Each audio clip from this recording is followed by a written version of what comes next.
You know, I'm trying to become famous, ready? Obi.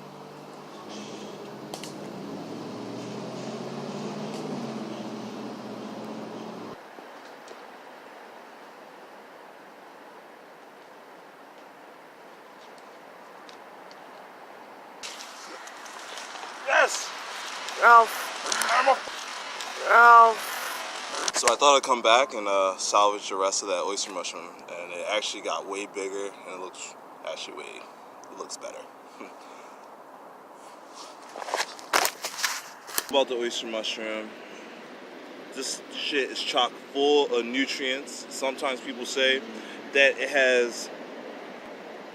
Some people say that it has like a function to help your brain. I don't really know. I just know that it tastes.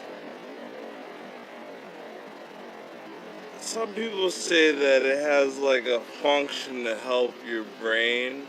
I don't really. Fucking delicious. Oh, and they smell so good. Got my young boy right here. We got the mushrooms. I'll take a picture. Take a picture with me. Okay. And the mushroom. And the mushroom. So say hi. Hi. Alright, kitchen's a little bit messy, but and the sink's a little bit full.